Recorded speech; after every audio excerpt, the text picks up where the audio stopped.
Welcome back. Today, we are doing some Dungeons & Dragons. You can see I have a different headset. This is something that's better when I'm talking with other people, and we have other people on the stream today. So if you guys like to introduce yourself, starting with T-Lore. How's it going? Hello, everybody. My name is T-Lore. I make YouTube videos. I've never played Dungeons & Dragons before, so this will be completely blind. Should be fun. Makes all my rules changes kind of... Well, I don't know the rules anyways, so... Exactly. Hopefully that works out well. And our other person here, Grenade, would you like to introduce yourself? Sure, some Grenade. I make videos for Talk Button on YouTube, and I've played some D&D here and there, but I'm kind of really excited to see how this game goes. Awesome. So I do intend to have a lot more players. Two is, as you would guess, an absolute minimum. I usually like to have 3 minimum, but you do what you can. When you schedule an event, you keep the schedule. I do not care. Like, will be more people coming in a future week. So, at the very least, they can watch Session 0 and get a sense of what's going on. So, where do we begin? I guess we start by explaining the world that I wish to play in, and how this world came to be. So, a year back or so, I was trying to make my own version, my own tabletop RPG. And while I never actually finished it, a lot of the good ideas I wanted to try out. Like, I thought they were fantastic ideas that just needed more practice, more experimentation. So my idea for this campaign is that I am putting this in the world that I created, which is still in the works of creating, but so I put it in that world, and I did some changes to the rules to make the 5th edition game work more like the game I was creating. The idea is to use 5th edition as a basis to play test the game I'm building. So, let's just really quick pull up the basic primer for Riftwind. Riftwind is a city between worlds. The magic's not fully understood by any realm. From this city, trade amongst all realms thrives. This, however, doesn't mean there's peace among the lands. Some kingdoms wish for control and push through it from Riftwind. Others are angered by the amount of control Riftwind has over other realms, and seemingly arbitrary laws of Riftwind, often not even fully understood by the very guards that uphold them. There are, however, one caste of people that have exemption from these rules. A coveted position that's fought over, bribed for, snuck into, but in the end, generally is decided by luck alone. This is the position of a member of the Riftwind Explorers, a group of adventurers given lenience to travel across the many worlds to their leisure, making their mark along the way. The only rules they must follow are that of the Narciso family, the original creators of what is now the city of Riftwind. Whew. So that's the idea of this world is it is one where you guys there is a general hub world, which is Riftwind. And from there, you'll have quests that send you into another world, into another area. You'll have time to, like, understand, get a lay of the land, and then you'll have your quest sort of thing. Enough people will be stopping by Riftwind so that you will have a consistent cast of members. You're not just randomly meeting every single new person every time. But generally, this is built more of a... I think the formula is called Monster of the Week. Hopefully, every mission that we send you on, you will be done, if not by the end of the session, by the end of another session after that. Whew. So far, what do you guys think? I dig it. Yeah, I'm actually really hyped about the whole traveling between worlds kind of thing. That's kind of awesome. So I will state this. One of the arbitrary rules of Riftwind is you're not allowed to travel from Riftwind to any world that is not your natural plane. So this is one of the arbitrary rules that people hate. But at the other time, it has stopped wars, so there's probably a place for it. So one of the things is, as we're going Session 0, a lot of this is going to be you guys basically figuring out what world you're from. And Riftwind, Ren, I believe you talked about in your background you want something. Let me go confirm it. Yeah, you're involved in trade a lot, if I'm correct. Yeah, with his false identity. So is it fair to say that Riftwind, no one just goes there for a vacation. People go there with some sort of job, some sort of mission. Often the center of Riftwind is a giant mercantile area. Is it fair to say that if it's okay, I'm gonna say that you've gone to Riftwind where Captain Gilbert probably has not, if they have no purpose there. So I can explain. You guys would not want to live on Riftwind. There's no sun. It's like the entire plane is just about 10 miles in radius. There's no sun, so you have to actually find other ways. Very few people actually live there, and those that do often have to use certain things to make sure general livelihood works. Oof. The entire plane is just one city. Oof. A bustling city. It is a bustling city. There is no day or night cycle, so it just never sleeps. But so because of that, you guys will have to figure out, and we can discuss as we're trying to create our characters, because that's the thing. We're going to start by helping you finish off your characters. While each of you guys built characters, both of you have at least one theme that still needs to be done. I made sure to check, and I was going to tell you here, not earlier. But yeah, as we're creating your characters and we figure out the lore of your characters a bit more, we can figure out what kind of world they have, and feel free to add to the world yourself. I would like to get your ideas involved when I can. Whew. So, who wants to start with us addressing your character? Taylor, if you want. I mean, sure. Yeah, why not? All right, Captain Gilbert, your pirate. So let's start with a just little mechanic theme, and this is one of the themes I had for idea. So, first off, for anyone who's wondering, Captain Gilbert, I spent some time to build their character out. They want to be a swashbuckling fighter sort of character, so we're going to be building them a dexterity-based battle master. They also chose their feat to be. I chose their feat to be just more superior dice. What's it called? Yeah, the martial adept. And they also took the superior technique fighting style. So they have 3 maneuvers that they can use. With that, there is one thing that I did that might not be, that you might not care for. So I know you said you just wanted for yourself above average wisdom for a pirate, but like average wisdom for a normal human being. That's what you said? Pretty much, yeah. So you might notice you actually have a pretty decently high wisdom. That's because I made your race human, which their special ability amongst all races is they just have generally average, above average stats. They don't have any dark vision, no special abilities like that, just above average. I just realized using the rules of Tasha's Cauldron to anything, Tasha's Cauldron, we can actually basically make you any race you want, and the only difference to your ability scores is your wisdom will go from 14 to 12, which is above average, and your intelligence will go from 9 to 8, which good can tell you means very little. So, from there, we just have to figure out what kind of race you would want to be. Okay. So, I was trying to think of what races you'd be interested in. First off, I should note that in the world of Riftwind, if you're like halfling, half orc, elf, like this doesn't like demand like if you're specifically elf, you're not always living 1,000 years and meditate and always it's a general personality trait is the idea. Dwarves don't have to be super short, but they do have to be stocky and strong. Like what would be considered a race in one realm may just be a culture in another is the general sense. Yeah. So with that, I guess we should focus on the personality then. What sort of... I know you kind of want to be a scrappy fighter. Like, one thing we could do is we could just make you a half-orc and dedicate yourself deep into that scrappy fighting. Another option is we could go stout halfling. You're going to be a little short, but you can compensate for it with just good durability and luck. I kind of like the idea of luck, of like that stout halfling, just because it goes along with the fact that Captain Gilbert was the only one who survived a Kraken attack in the past. So that it kind of brings that luck in.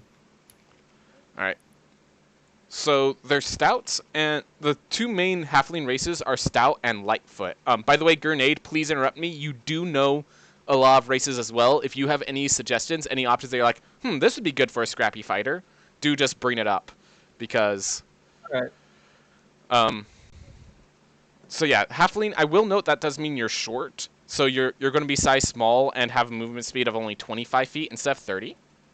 so you move a bit slower.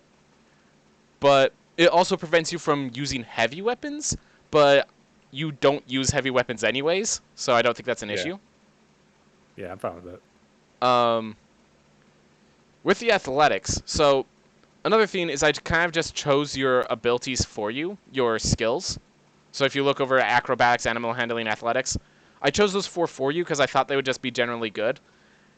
Actually keeping your strength score and having athletics is fine. I'm just going to note that if you try like grappling someone or something of that nature, if they're too large compared to you, you'll just automatically fail. And given that you're a size smaller, that occurs earlier. I think they still have to be 2 sizes larger. So yeah, you can grapple. You could grapple humans and other people of that nature, but you can't grapple a troll or some like large monster, like an ogre. Makes sense. And you're all right with that? I just want to make sure. Yeah, that makes perfect sense. Okay. So I did the little stat changes, and I'm just gonna add the word lucky. It's a racial feat, and all it does is you re-roll any nat ones. So that whole nat 1 that you rolled earlier, we were just practicing rolls, and T-Lore rolled a -1. Roll. Yeah, you failed on an acrobatics check. Like, you would just get another shot at that acrobatics check is the lucky feat. Okay. Yeah, that sounds good to me. Another one is stout, which was your racial theme. This gives you resistance to both poisons and advantage on saving throws against poisons. Like as your pirate, I want to make sure the stout halfling has that ability because it means you can drink a lot more without dropping. Oh, perfect. Because drinking is considered a poison. So resistance to poison damage and advantage. Gosh, I can't spell right now. And then advantage on poison and saves. Yeah, bring in the rum. I'm ready. Yep. So that's your 2 main themes. From here, it's kind of the personality, the ideals, the bonds, the flaws.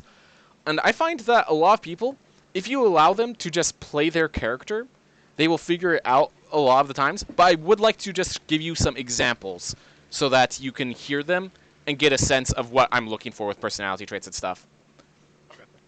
So I'm just going to open up the sailor background, the background you chose. And I'm going to give you a sense of the suggested characteristics they have. So you can just listen to them and think, okay, this is what I'm looking for. Let's get to it. All right, sailor. So example of the personality traits. My friends know they can rely on me no matter what. I work hard so I can play hard when the work is done. I enjoy sailing into new ports and making new friends over a flagon of ale. I stretch the truth for the sake of a good story. To me, a tavern brawl is a nice way to get to know a new city. I never pass up a friendly wager. My language is as foul as an otiug nest. I like a job well done, especially if I can convince someone else to do it. So that is the 8 examples they give of of personality traits you can take. Obviously, if one stands out as cool, you can use it. I generally say you're the person role-playing the character. You just put a note there to make sure you know what kind of personality you want for your character. And it doesn't have to fit in those 8. Those are just the 8 examples I give. Okay, that makes sense. All right. So then for ideals, generally it's like, do you ideal for respect? Do you want fairness, freedom, mastery of just your craft? Do you care about people and your crewmates and stuff? Or aspirations to like own your own ships, chart your course across the world, be the captain? So ideals are just basically what kind of belief system drives you forward. What helps you identify right from wrong. That's all it generally is. For bond, this is kind of just the point of the bond is to make sure you're not Mr. Orphan whose orphanage burnt down and therefore has no connections. If he dies, no one cares. If I need to tug at their heartstrings, I have no one to tug at. The bond is just, I have a connection. For example, I'm loyal to the captain. The ship is most important. I'll always remember my first ship. In a harbor town, I have a paramour whose eyes nearly stole me from the sea. I cheat out my fair share of profits, and I want to get my due. Ooh, like stuff, stuff that drives you into the life of adventuring is generally the idea. The bond is just, yeah, it's a goal, is the way I explain it. Respect and care for my crewmates and companions. All right, I like that ideal. And so then the flaw is just very much, so to explain, I've heard a lot of people try to use arachnophobia as an example flaw, and I always dislike flaws like that. It should be something that's like more of a personality trait than like a fear or kleptomania or something like that. So, like the examples they give of flaws. I follow orders, even if I think they're wrong.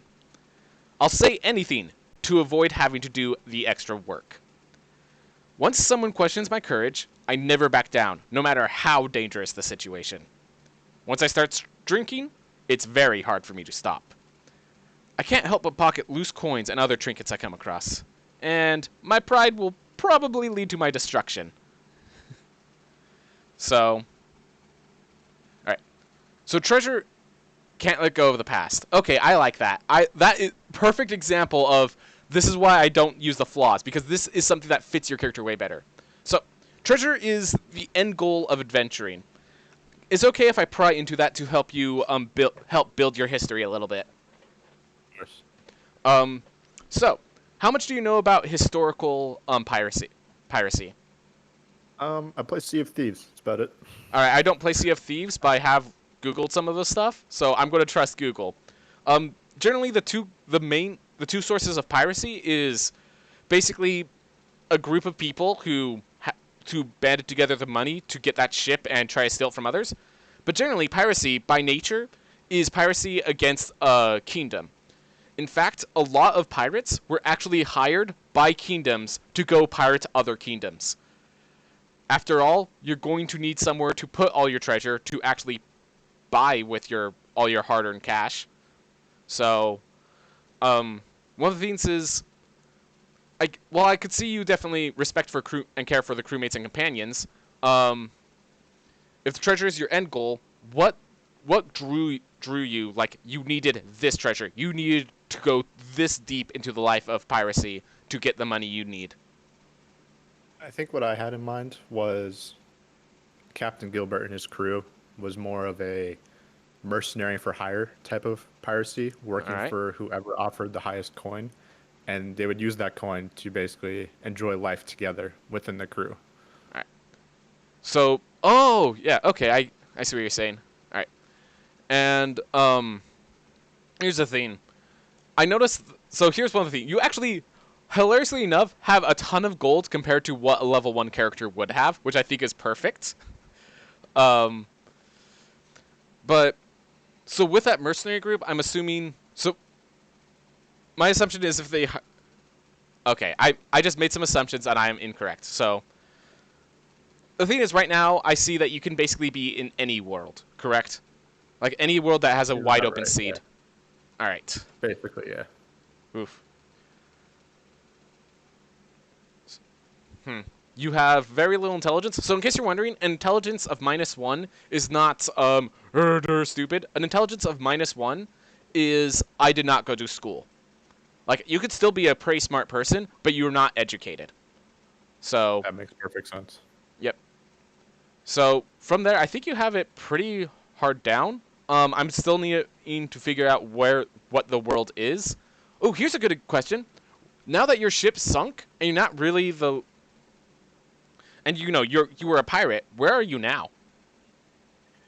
I decided to leave the sea behind because of the trauma from the ship sinking, and that's why I decided to come to Riftwind so I could go more adventure on land, because all my adventuring has been at sea. I want to explore the rest. I see. So you are an adventurer at heart. That is the important thing, that you are an adventurer at heart. Exactly. All right. So this is actually really good because that gives you connection. Because, as I said, people can't just go to Riftwind. You're going to need some way to get into Riftwind in the first place. And it seems like our other character is a merchant who has access to Riftwind. So that's where I'm going to put your connection. There you go. Which I actually like even further, because that means Captain Gilbert, we can introduce by you seeking out Ren. Okay, yeah. So, with that, I think we are kind of done with a lot of your character. I'm trying to... I have a question. Oh, yeah. Ask the question. So, if he's seeking out Ren, would he actually be seeking out his false identity Yeah, then? no. He'd be seeking out Cassius Eldlin, specifically. Has no idea who Awesome. Ren is. Fair enough. I love that. I love that. Alright, I'm just gonna go really quick, confirm that I didn't miss any other halfling abilities. Let's see. Ooh, already missed one. Brave. Ooh, that's actually perfect. So, you have the ability called Brave, so you just have advantage on, wisdom save. Like, if someone tries to scare you, you have advantage on saving throws against it. You're act. Against fear. And, let's see, where is it? Anything specific for stealth? Oh, nimbleness. So, also, oh, how's it going, Kraken? So we're just doing this. So for halfling nimbleness, this also means this is just basically if you guys are in tight corridors and stuff, you can move through other people's spaces without issue. So if Ren ends up in front of you for some reason, you could just dive through his legs and get through to the other side. Yeah. Anyone who's larger than you, you can move through their space without issue. Okay. That makes sense, being small.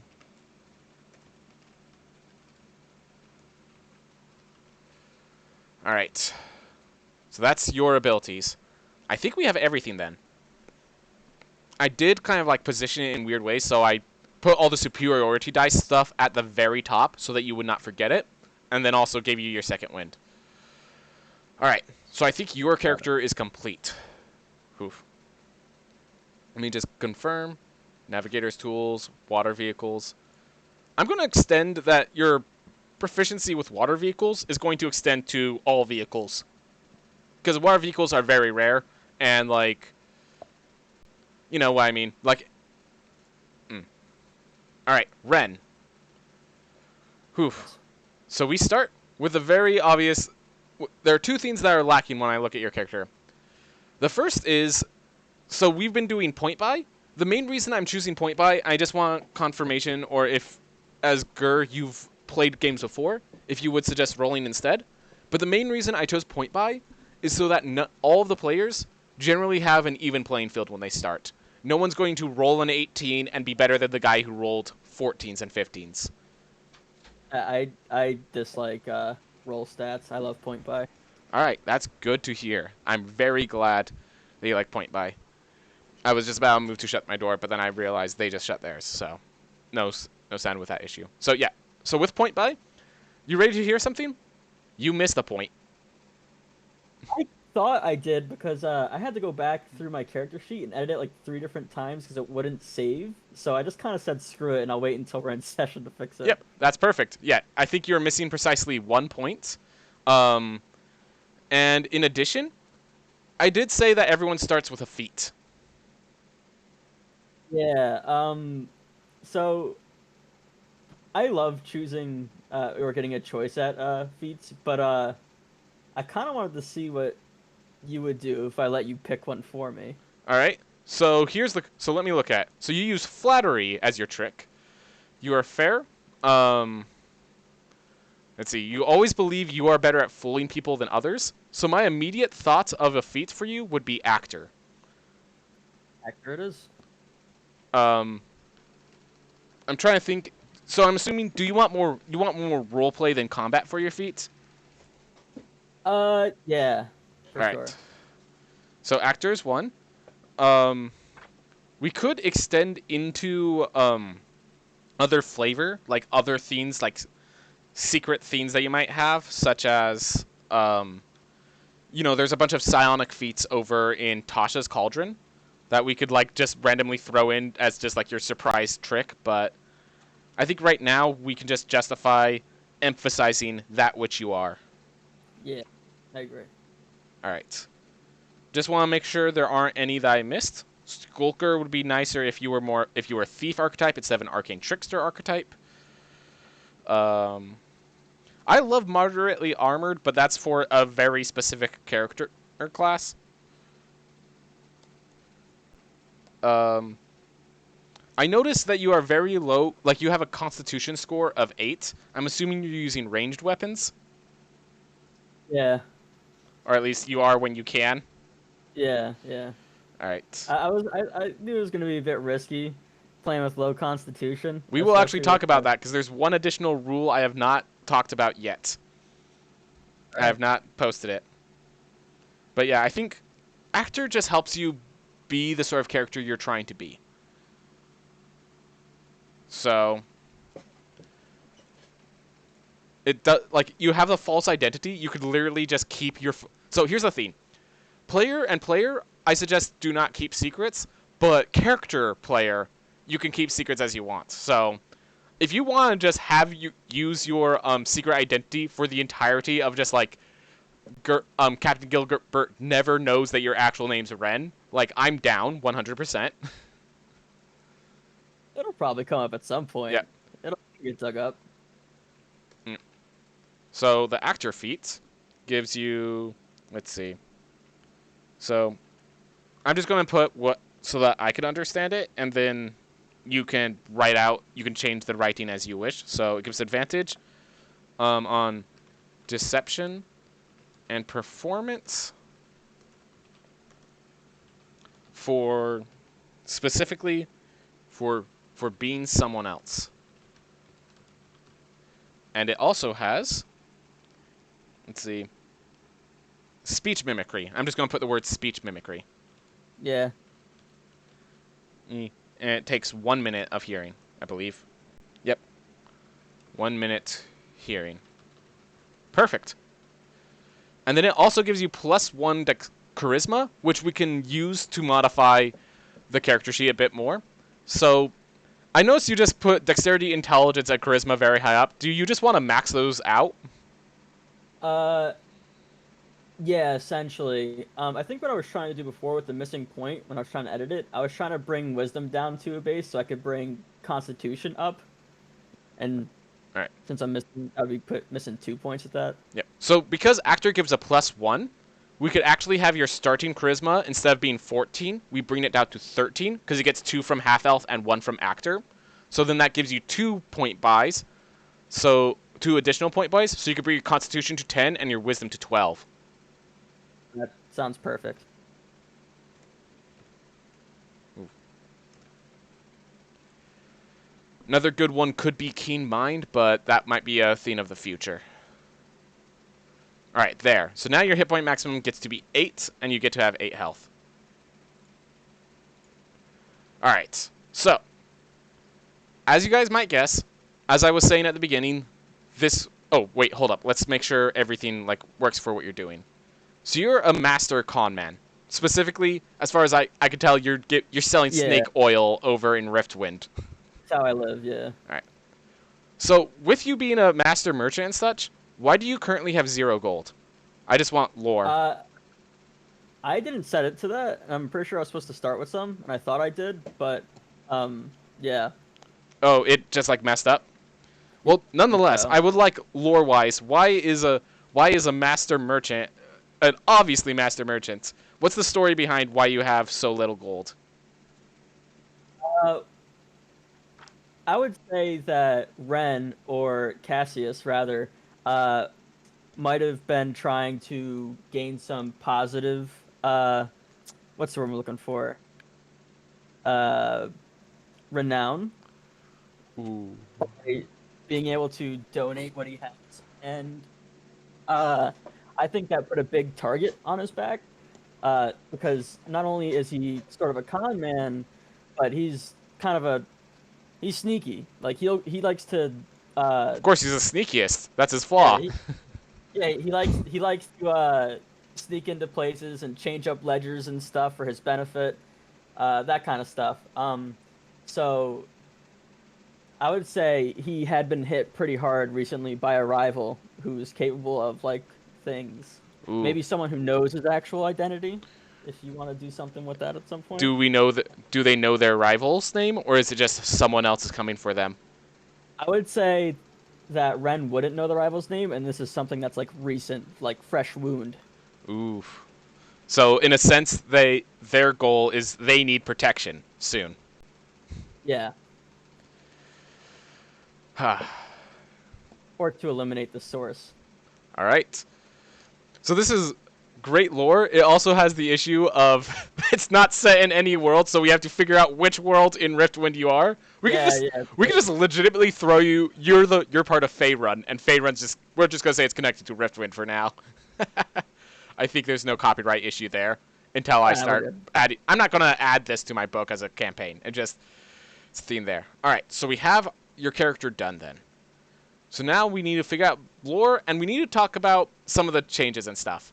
Some of the additions I have. So first off, I actually kind of want to talk about my my concept of the balance of things like mechanics and roleplay and all that stuff. So generally, in my mind, the three pillars of D&D, like most people see it as like combat roleplay exploration. I specifically see it as mechanics. What happens like mechanically? What can you do in the system? Roleplay of what can you do to make your character do more? How can you reward by giving more information? Things of that nature. And the third element is wide term the beer and pretzels element. Guys, I would not be happy here if I thought I couldn't just joke around and have fun with you guys. My DMing style is very much off the cuff. I'm figuring out as we go. And if you guys don't mock and make fun and laugh with me, then we're going to have some issues. So, I'm looking forward to chaos. yep. So if you guys want to just do, like, if you guys have just a funny joke, feel free to ruin the mood by making the joke. So do want to make sure that's through, because a lot of people always, here's how I say it. Most people look at D&D and they see, they see Critical Role, and they see these people that are very focused in their work. They have this perfect story, these perfect characters, and no. D&D is a bunch of people hanging out, eating food, having fun, and then there's this awesome game that's going on in between them. I like that style. What's up? Oh, I was saying I like that style. Yep. Good to hear, because I did not do any preparation, so that's our only way of doing this. Yeah, so there's a theme that I've been having issues with.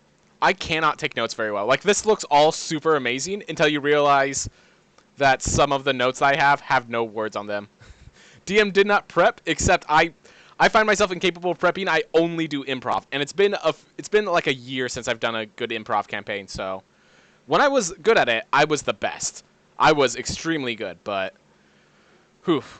So I want to explain a few of the rules changes that are going to affect the world a bit. Gur, this really more affects you, and for T-Lore, this is going to explain the rules to you.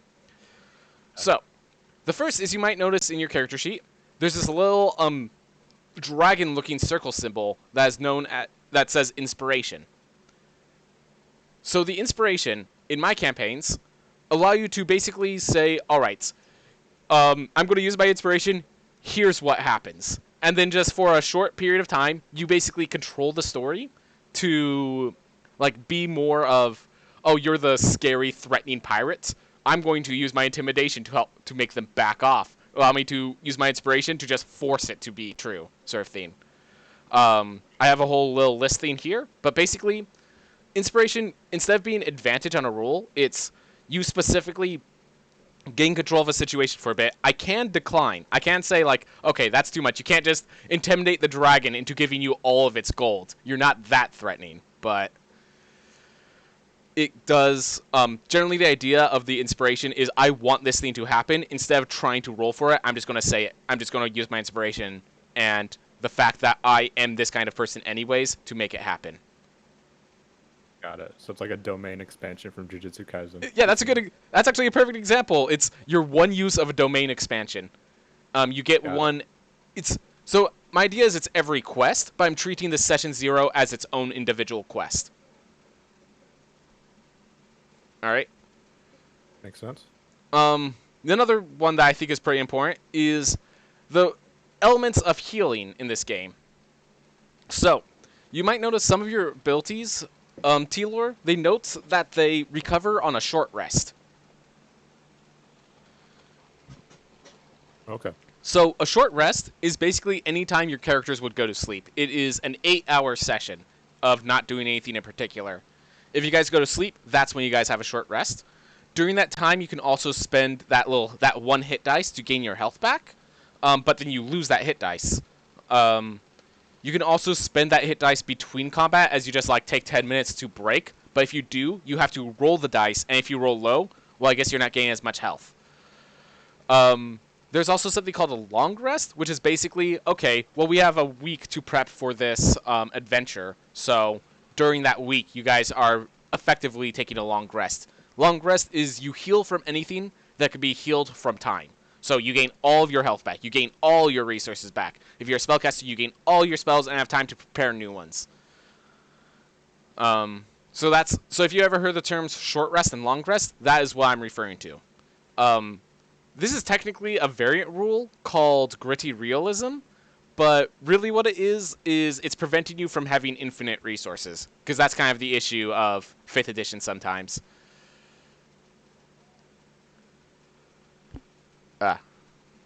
So that's just generally how healing works. And now I'm going to get into the mechanic that I didn't tell, that Grenade doesn't know about, that I'm getting into.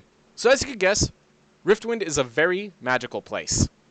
So, in addition, I kind of dislike how in combat, a lot of times it's you either win the combat or the party dies as a TPK sort of thing. Like, there's very little middle ground. So the way I solve that, usually use Resurrection. So in Riftwind, Resurrection is very much purchasable in Riftwind. Once you guys become Riftwind Explorers, you will actually have a tab. If someone dies, they can resurrect you and just put the money on your tab. So the idea is, if a character dies, that is definitely a penalty. It's a loss, but it's not the end of the campaign. If the party gets wiped out because they went on something too aggressively, it's definitely bad for you, but it's not over. Now, what you might hear that and be like, oh, okay, so we just do what we want. Guys, because of that, I am more than happy to throw dangerous threats at your face. If you guys want to be stupid enough to go charge the dragon at level 1, sure, go charge the dragon. I'm okay putting you guys 5,000 gold in debt. That's your decision. And it's a good thing Cassius spent all of his gold. Cassius doesn't like that. I'm sorry, I didn't hear you properly, Grenade. Cassius doesn't like that. So, generally speaking, there is the idea that the goal that I am going to put you guys in danger quite consistently, because if you fail, it's not the end of everything. I do want to get you into that thought process that even though I'm putting you in danger, you could still have fun and chill, because even if you die, this isn't the end. It's definitely bad if you die, but my hope is that it's a balance of being fun and tense at the same time, without too extreme on the intensity and without too lack of threats for that. Also, if you guys ever do feel like you want to retire a character, you let me know and we can retire your character can actually retire. Don't if you know what I mean, your characters don't just naturally die off in this campaign. Makes sense. There are some other rules that don't really affect you. So one of the things is, as I was saying, I was trying to get used to I was trying to get things in line with my other system. And one of the things with that system is that spells are stronger than in 5th edition, but it takes time for them to cast it, which gives you guys time to beat out the spell, to find a way to counter it in ways that don't just involve magic. So counterspell as a spell itself does not exist. But if you know what you're doing, which one of the two here happens to have proficiency in Arcana, you guys can actually find ways just using the random items in your inventory to just counter a spell within the 6 seconds it takes between them starting the cast and actually finishing the cast.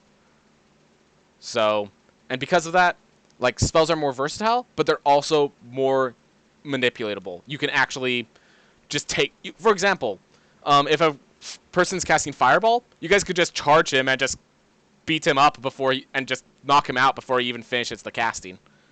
That's just one of the most obvious solutions that I'm sure Captain Gilbert has had to use many times. You see a man making weird incantations that fire starts coming out of his arms, shoot him in the face. Like, I'm gonna throw a stale muffin at his head. exactly. And there's more precise things that you could do than just knocking them out. But I'm going to wait until you guys see the spells, because Ren's probably seen a few. But I don't know how many of that I want to spoil.